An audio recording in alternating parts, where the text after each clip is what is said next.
Hello and welcome to Piran Talks, Beyond the Service Desk.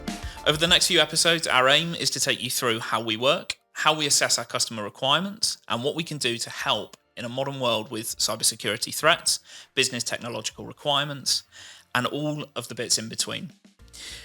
Often, our IT companies are thought of as just a service desk where people react to tickets, requirements, and nothing happens beyond that. Our aim is to show you how much goes into the service that we deliver.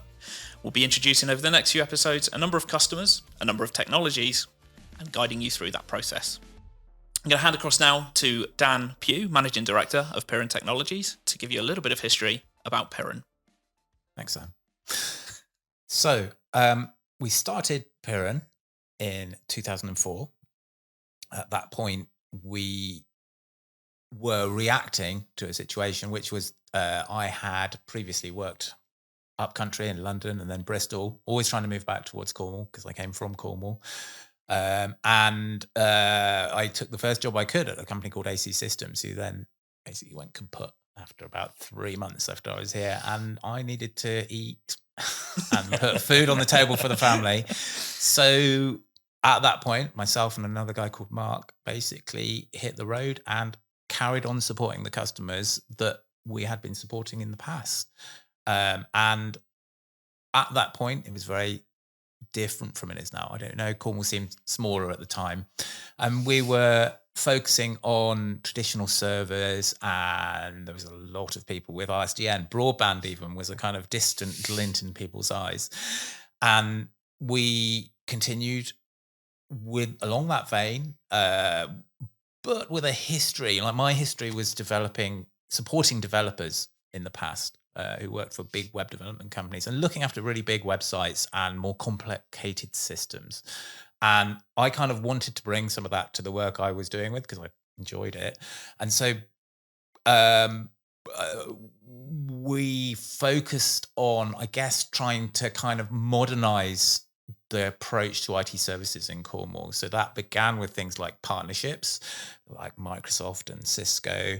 It included, I guess, an approach that really we were quite hard on training and certifying our internal engineers, which previously hadn't been a thing so much in Cornwall, and a focus on the technologies which we felt were the future. And at the time, that was high availability. It was the making of things more reliable for people.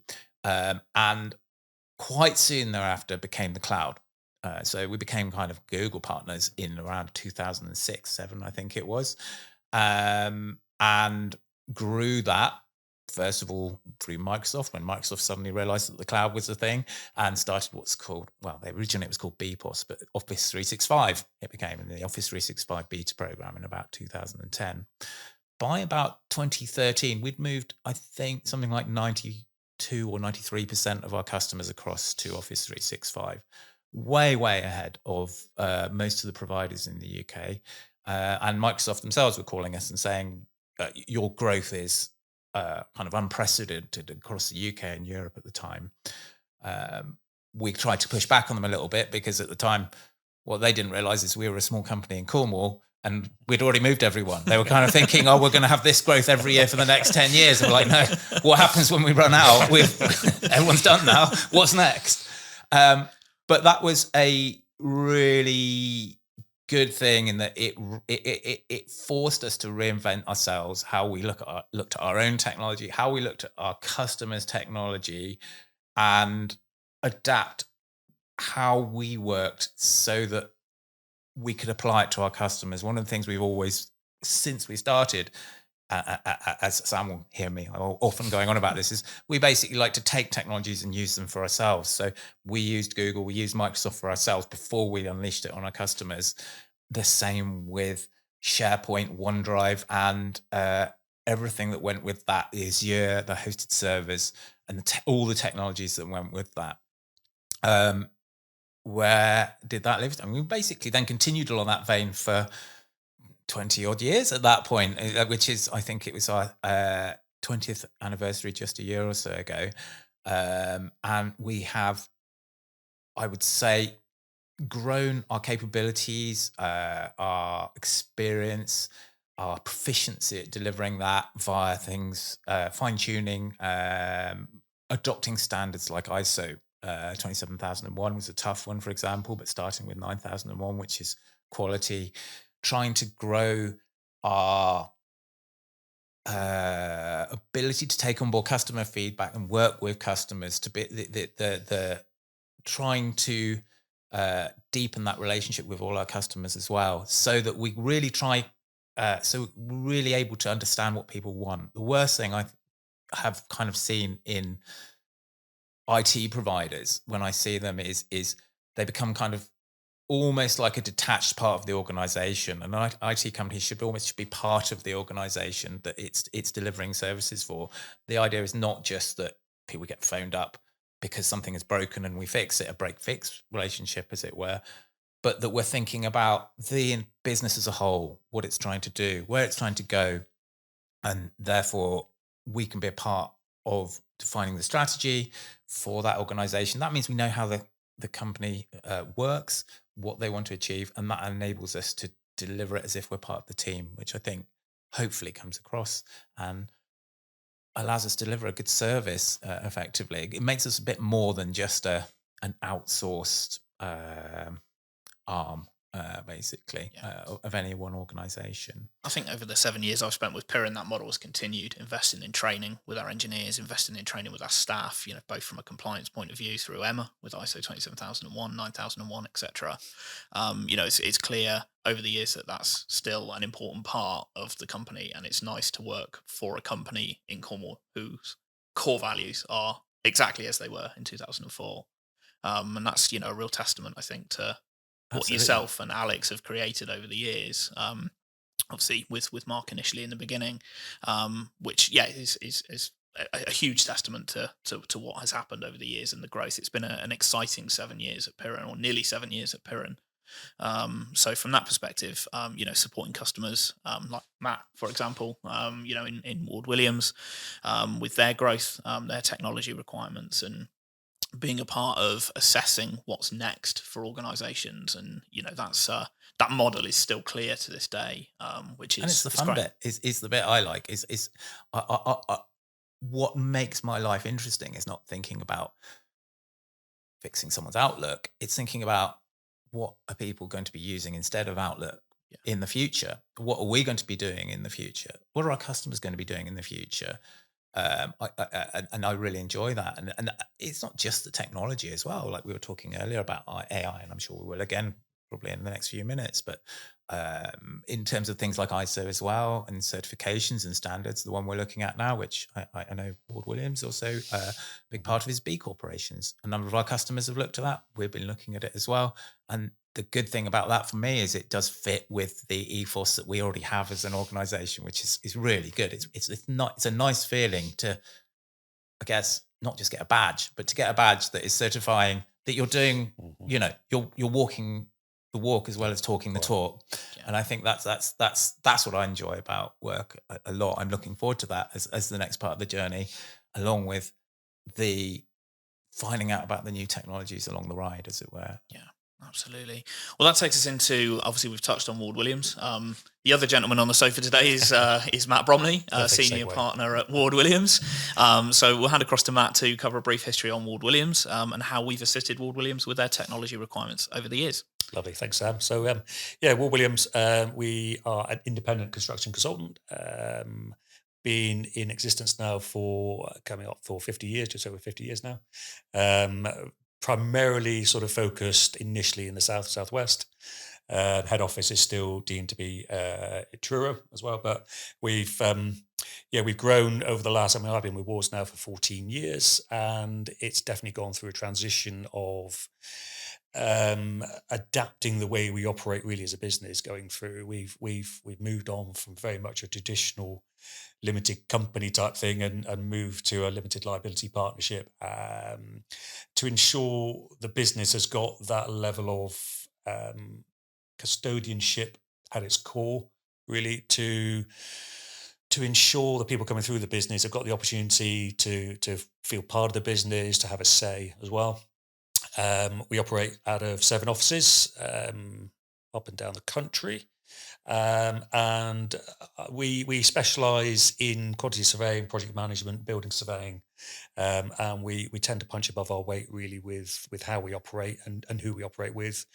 Some big name clients we work with and have worked for include the Wave in Bristol, Sainsbury's. We've done a lot of work with on their framework, Whitbread, Plymouth Argyle. We're doing their new facilities at the moment. So some big name clients up and down the country, which we feel as though we definitely punch above our weight, and that's down to, I think, our the way the business operates, and very much a personality led business.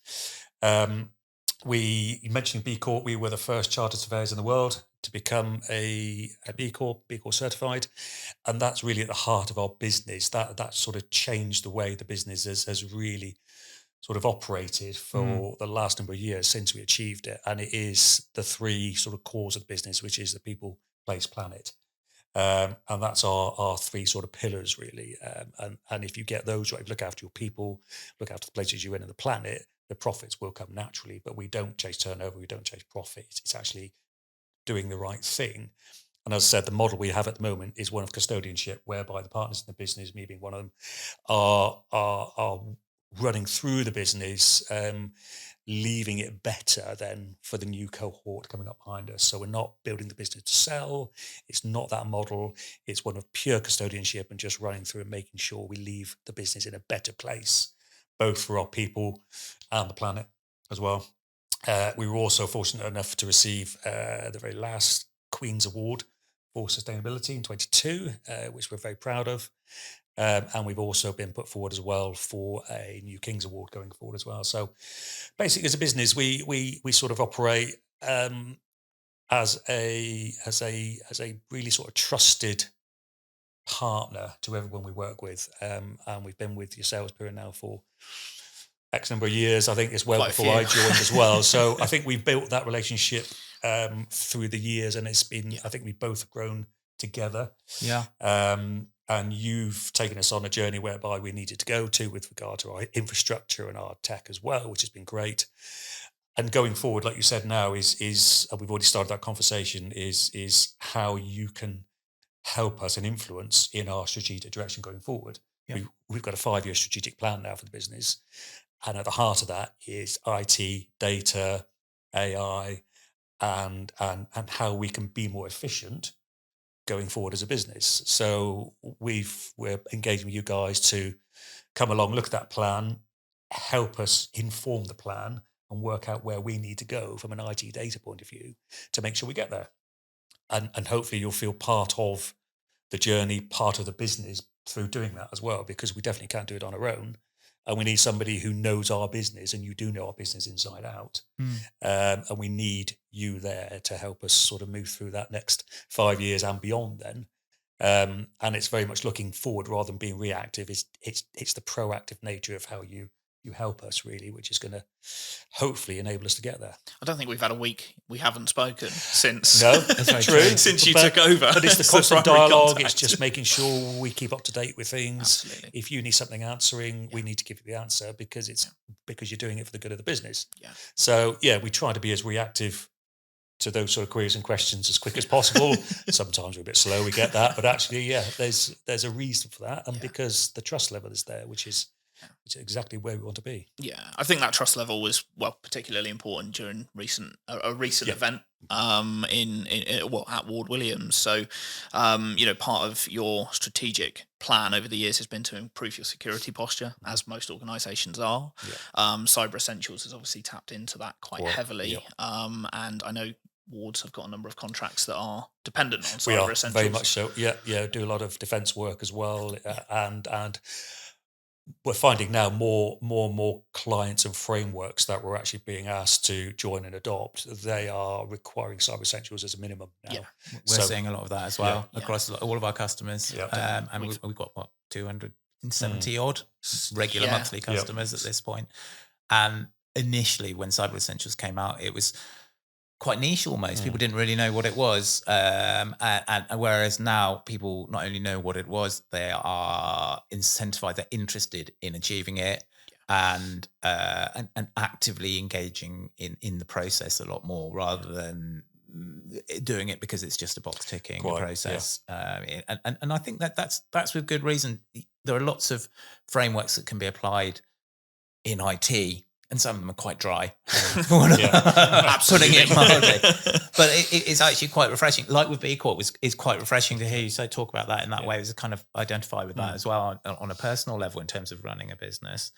But in the same way, when I first started going through Cyber Essentials, it is quite refreshing to go through it and see quite sensible things in there. You know, it is all the stuff that traditionally when you've done IT for people and you say, oh, can we do this for you? And a lot of smaller companies are driven by price, and they just largely go, no, don't do that unless it's absolutely necessary. And that then puts you in a position where you're waiting for something to go wrong. Basically, you're in that kind of constant. Whereas the whole point of Cyber Essentials is you're doing that day-to-day routine maintenance. You're putting in place policies that prevent things from going wrong. You're kind of being proactive by default, but also in ways that are quite sensible and not ludicrous for the point of it. Like none of us want to be implementing policies where you don't really understand the policy. You're doing it because it's on the form and you have to tick box 12. Whereas if you're it's fairly obvious that you should be updating your firewall, for example, keeping a track of who are the administrators that can destroy the network at one, accidentally delete the file server, all of those sorts of things are the things you want to do anyway. So anyway, I think it's a really attractive scheme as well to small organizations. I mean, obviously one of the biggest points of Cyber Essentials, or biggest perks, of Cyber Essentials, is that you get that level of cyber insurance once you've completed it, and as long as you're adhering to it, obviously. So from that side of things, it's it's important to keep those cores at the heart of what we deliver as a service, and ensure that everything is compliant at all times. So we've adopted the policy at Piran that even for companies that aren't going through the Cyber Essentials accreditation, we do our utmost to ensure that they're compliant with Cyber Essentials. It's an important step to recognise that that's a minimum set of security standards that the government recommend that you have in place. So from that side of things, it's massively beneficial to organisations, particularly small, medium-sized organisations where cyber insurance is a horrible word that sounds like it costs lots of money. No, we do have it. From these must. From that side of things, and Cyber Essentials covers organisations, from one user all the way through to 500 plus, and every level of it has a degree of cyber insurance. The only thing is your turnover determines what level of cover you can get. I won't reference specific figures so the podcast doesn't age because we never know what's going to change. But, from that side of things, it makes it an attractive offer for small organisations. Well, the next stage from that then is Cyber Essentials Plus, which I know we've talked about as well. And we are hopefully actively pursuing that next stage as well. We've also been asked by a client now to get ISO 27001, which for us as a business is quite unique, because that's going to take us to that next level. Now, whether we do that in a phased process, but that's something we can hopefully sort of bring you guys in and help us with, because you've got it. So you'll be able to guide us on that one. It's definitely a big jump up, I would say, when we went to it. And what I found surprising was that a large part of it is, so if you imagine Cyber Essentials is a lot of the things that you ought to be doing. So and affects literally the day-to-day IT and processes. Whereas I was surprised with 27001 how much is actually relates to the policies and the admin side of the business, as it were, the back end and the back office people. It's a whole load of processes, policies, procedures, etc., that you have to apply. And weirdly, if you've already got something like Cyber Essentials in place, the IT side of the business has a fairly minimal impact. They just carry on doing what they're doing, and you're dotting I's and crossing T's. You're recording what you're doing, and you're ensuring that what you're recording is useful. A lot of it is about the recording of information, so that if something did happen, you're able to track how it happened and prevent it happening in the future, for example. But there's a lot of stuff to do with HR, a lot of stuff to do with company policies that backs off then into other ISO policies and the like. It is challenging. It did take a long time to do it right, but I'm glad we did it. And then once you've got it, a lot of it makes more sense through the process having got it. And I think that's really good. And it's relatively easy to maintain, basically. I don't think I would never underestimate at the same time. I'd allow 6 months to a year to kind of go through that process of, we'll have to do go through life in terms of paying the bills, doing the normal day-to-day work of the business. So fitting it in on top of everything else, it could be overwhelming, I think. But if you're doing it in a structured way, somebody is, the roles and responsibilities are allocated, then no one person then needs to take on too much of it, and it doesn't become too onerous. I remember the question sets when we were going through it, and Emma, bless her, working her way through a number of questions.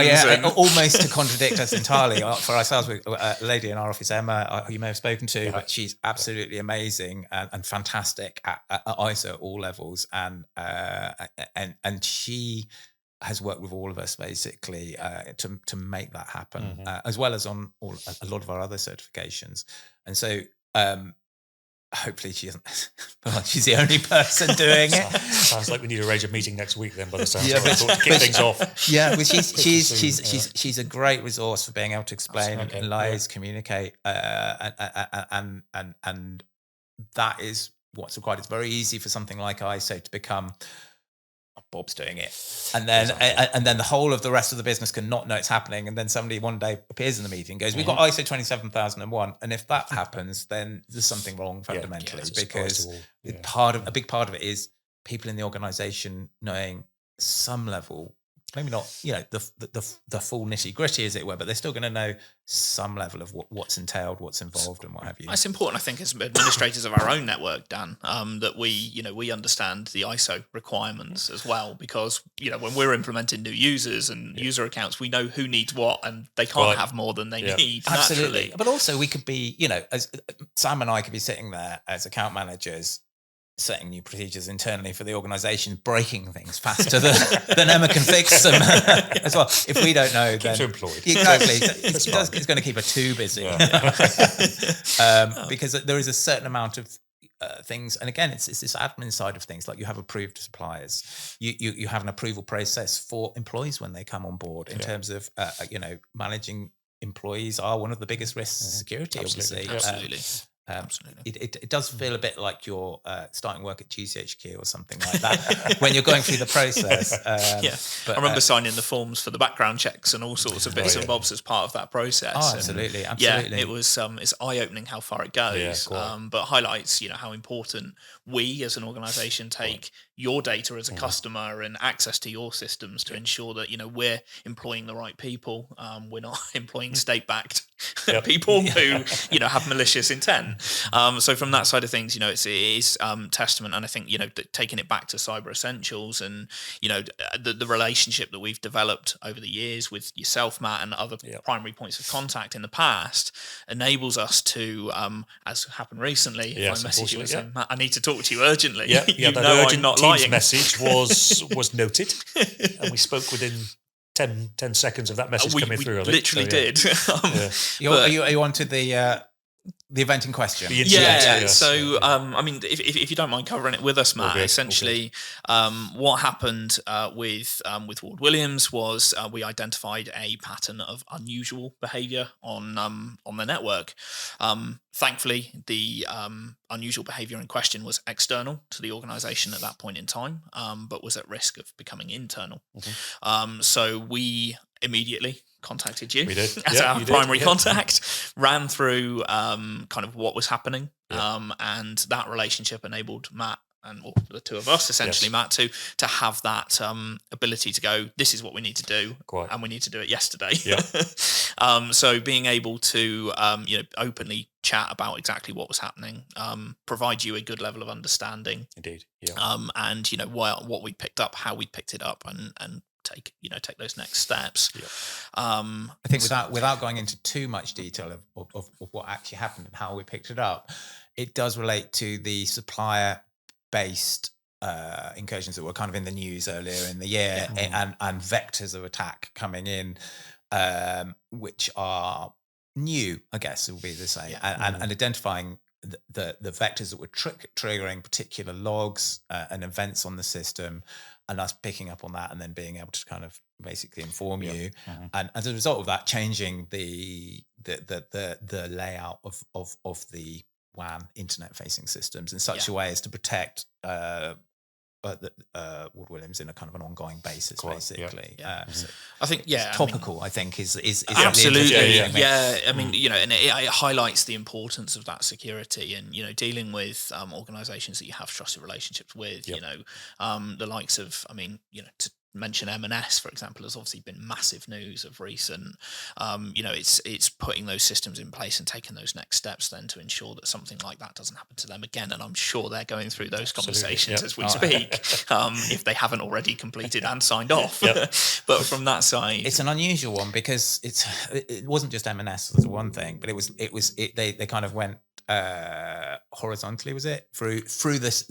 So there also Morrison's and a number of other supply related attacks started occurring, and I think that's in the life cycle of ransomware, as it were, or malicious software. What tends to happen is a vulnerability is released as the first instance, and for a long time maybe it just sits there, and then at a certain point the people that are attempting to, in a constant cycle of trying to get into anywhere they can, hatch it onto a specific vulnerability, then able to take it a bit further. Maybe they use some non-technical route in. So obviously there's, in terms of the kind of media known attacks, as it were, there's not huge amounts known because M&S, for example, didn't publish a lot of information, but there's lots of supposition, lots of people coming up with theories and the like.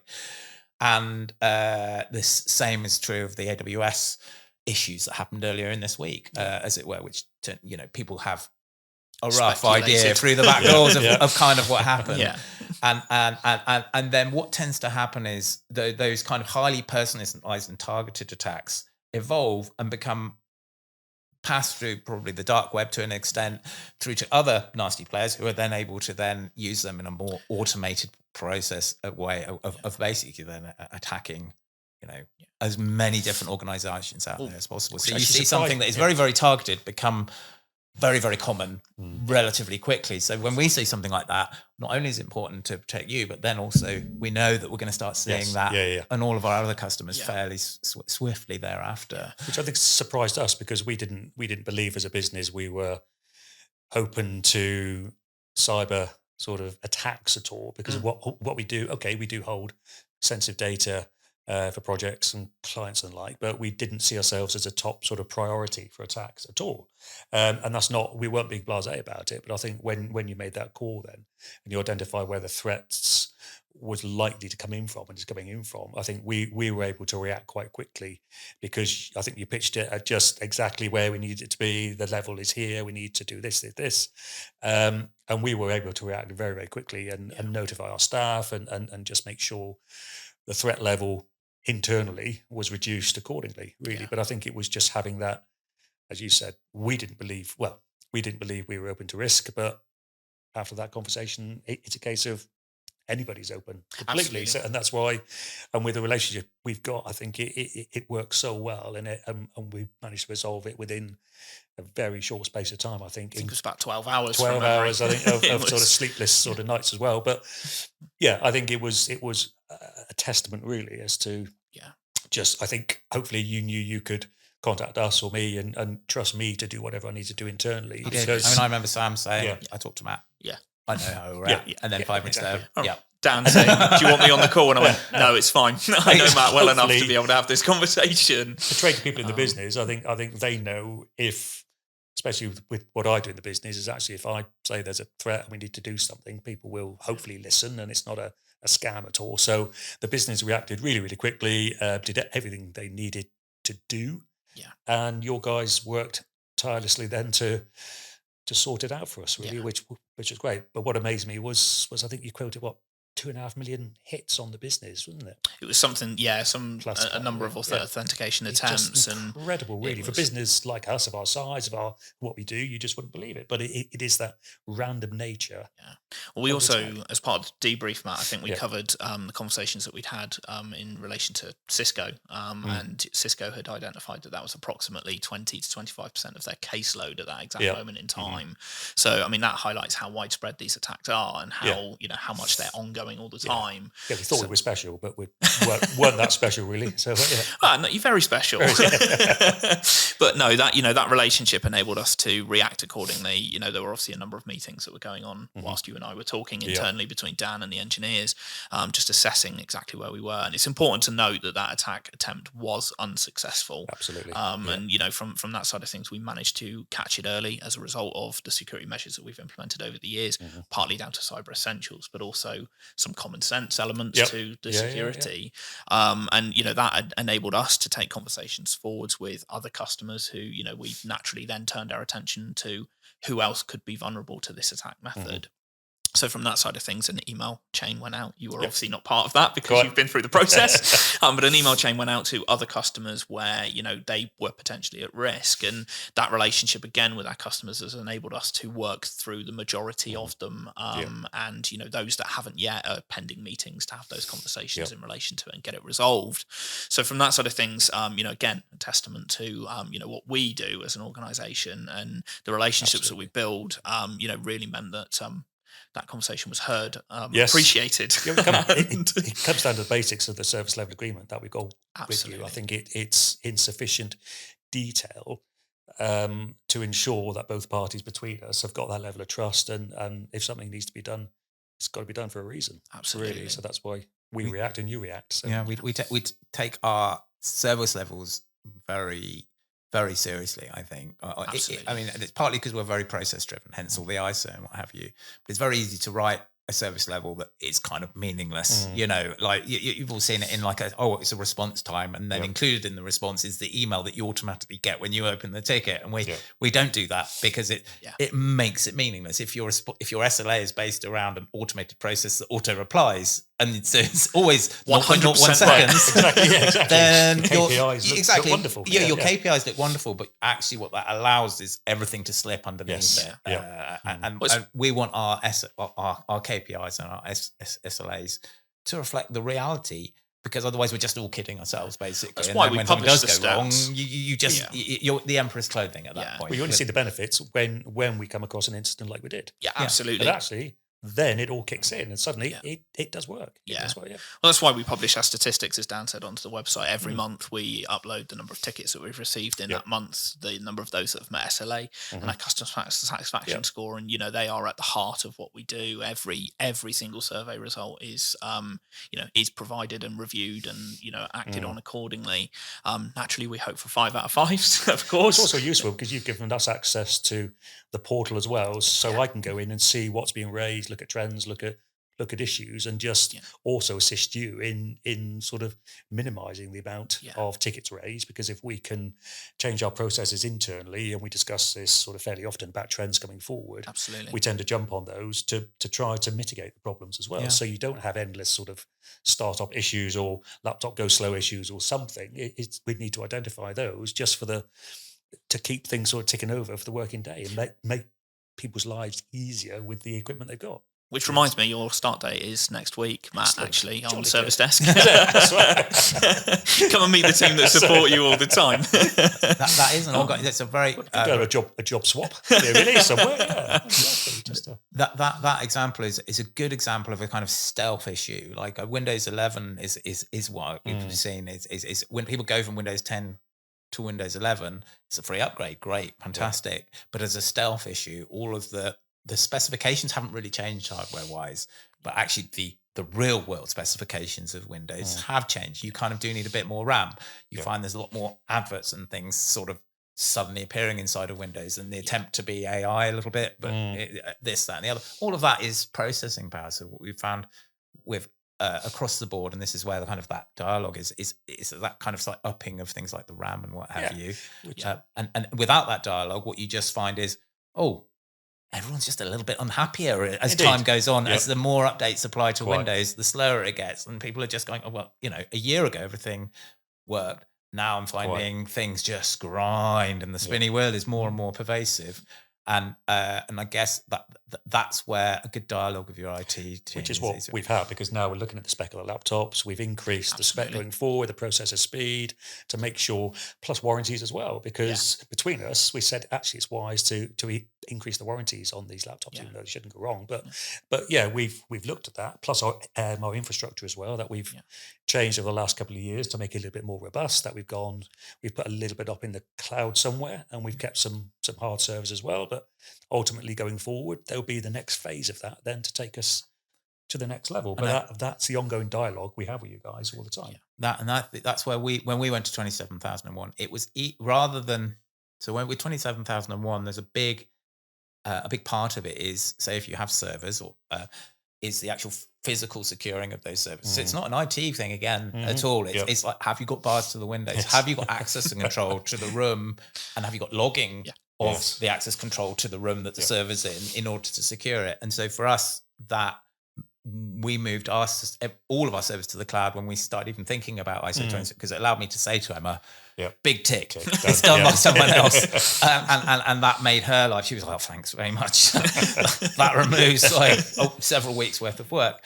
And whilst it was more expensive, it is the natural progression. And I think that is the nature of best practice, but also within that best practice is what we advise generally in terms of moving to the cloud is, and we were talking about this earlier before we came in, is what you slightly already touched on, that is the process of when you move to the cloud, rather than physically taking a VM and just plonk it in the cloud times by the number of VMs, it's horrendously expensive. And things like you're going from 1,000 megabits per second locally when you're connected to your server, it's somewhere in the cloud at 20 suddenly, whatever it happened, your internet connection speed is. So what you do is you break down those individual components like email in 365, your file serving in OneDrive, and your account system, it take that as a service, and you maybe move it into a specialized cloud account system as components. So you're breaking down your IT infrastructure into components and move it one by one, meaning there's nothing left on the servers in the end, basically. And that is what is the most effective way of migrating to the cloud, we found, and the most cost effective, importantly, because we all want to save. There's no point in moving to the cloud going, oh, it's great because our total cost of ownership has reduced when the actual cost of ownership has quadrupled. Because that's money that then can't be invested into something else. But it also enabled us to react really well to COVID, for example. Migrating to working from home for us was go home, which was really, really simple. So from that side of things, we're able to maintain a functional service desk from now anywhere at all. Our engineers can be literally anywhere as long as they're operating on GMT and picking up the phones 9 to 5. They can be anywhere in the world. So from that side of things, it increases then hopefully our ability to deliver our service to our customers. And we really do practice what we preach as an organisation. Well, that's a discussion we had with you sort of early on about moving us totally up there. But I think between us, it was a case of, no, we've got to do this structured, phased, to make sure we don't sort of trip over ourselves and be the leaders in this. Actually, we need to do it sort of steadily and properly and what's right for the business, really. And I think that's worked at the moment. And our next phase will now be to look at sort of moving more and becoming a little bit more agile. Absolutely. Within our 5-year strat plan as well. So. Always, I think that and it applies to almost anything, not just IT, but it being able to make change in a phased way allows you to control it, allows you to potentially roll back if it turns like there's often with technology or anything. It could be building a house, quantity surveying, you name it. You find that maybe plan A didn't work out. Plans never survive contact with the enemy, is that phrase? And so that ability to either roll back or change and adapt for phase 2, 3, and what have you, is what allows projects to be 100 times more successful. I find it's not quite. It's the basis of if you hear about it in software, agile development. I mean, we're not developers, but it is that process of, rather than saying big bang, government style project. Oh, it just all went horribly wrong, and oh no, it didn't work out. Never mind. We'll just suck up huge costs each year to pretend that it's not happening. It allows you to break down, any project into small parts and make it adapt, basically. And to bring everybody on the journey with you, so it doesn't shock your staff, your employees, or your customers, your clients as well. As actually, you've got to do it in a very structured and open way. Yeah, well, absolutely. which isn't going to affect their business at all. So it's got to work for us and them. So one of the things we always used to see, I mean, there was a point in the early 2000s where everyone had to get a CRM. There's always a buzzword, you know, at any one time. And at the time, it's CRMs, and people would get CRMs. They'd be very super hyper expensive pieces of software that people would buy. And people would get them to tick boxes. And then several years later, they'd realize that huge amounts of money being paid on maintenance and insurance for software that just no one was using, because actually people hated how they worked, and then just reverted to how they'd always worked in the first place. And then they'd get, somebody eventually would go, well, that subscription, that's rubbish. In order to make a CRM work, it has to make your life easier. Is the key. It's not just about, ticking boxes. And that's well, we've been a successful business for 50 years, and we don't have a CRM. Yeah, we have systems in place which take that place, but we don't feel as though we've needed that. We're talking about it, but it's got to be the right thing for us as a business at the right time. Well, sometimes putting yourself in the box doesn't work. Exactly that. And that's what keeps us unique as well, the same as you guys. Yeah, absolutely. Well, hopefully that offers you a good insight to how we take cybersecurity for our organisations, how we take our infrastructure, and how we carry that forwards then into the service that we deliver. Thank you for joining us on this episode, and we look forward to catching you in the next one.